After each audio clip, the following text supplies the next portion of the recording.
Assalamualaikum dan selamat sejahtera. Nama saya Muhammad Azizi bin Samaruddin, bernombor matrik C23A0925.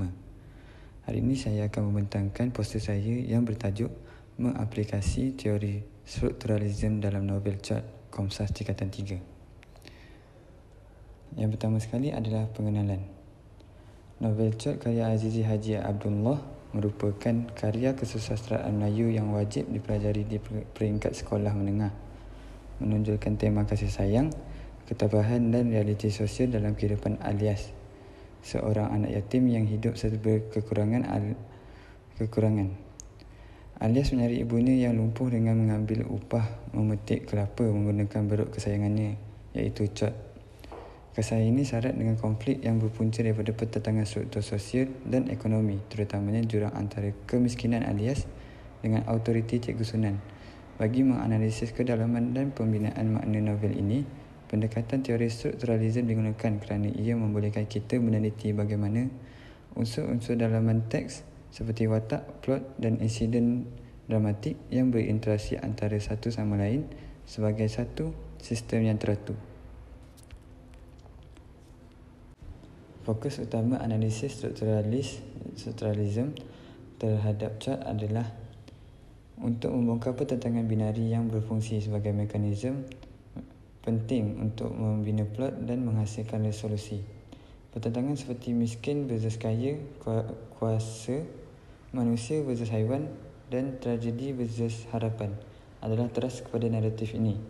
Insiden klimaks iaitu pengorbanan dramatik chart akan dilihat bukan sebagai peristiwa emosi semata-mata, tetapi sebagai satu keperluan struktural untuk menyelesaikan konflik antara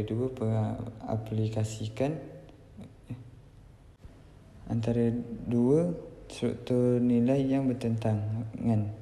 Justru kertas kerja ini akan mengaplikasikan prinsip-prinsip strukturalisme untuk mendedahkan struktur makna yang lebih mendalam, iaitu bahawa perubahan status quo dan keadilan sosial memerlukan pengorbanan yang signifikan untuk menghasilkan keinsafan dan peluang baharu.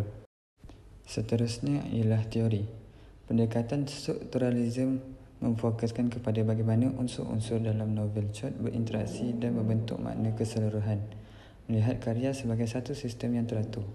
Teori ini berpandukan 3 prinsip utama, iaitu keutamaan kepada struktur, pertentangan binari dan sinkronik. Seterusnya ialah isu dan perbincangan. Isu yang pertama ialah jurang sosial dan konflik kuasa. Konflik ini mencetuskan ketegangan awal menunjukkan bagaimana kuasa Cikgu Sunan bertindak menekan kemiskinan Alias tanpa memahami konteks kehidupan anak muridnya. Ia mewujudkan struktur ketidakadilan yang mesti diubah. Isu yang kedua ialah klimaks dan pilihan nilai. Ini adalah klimaks struktural.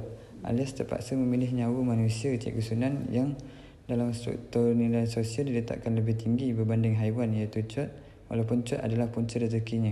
Tindakan ini memecahkan struktur sedia ada. Isu yang terakhir ialah resolusi dan harapan baharu. Kematian cot berfungsi sebagai ejen yang menyebabkan Cikgu Sunan insaf. Keinsafan ini membawa kepada janji peluang yang bertindak sebagai resolusi yang berpotensi mengatasi struktur kemiskinan yang menjadi punca konflik utama novel.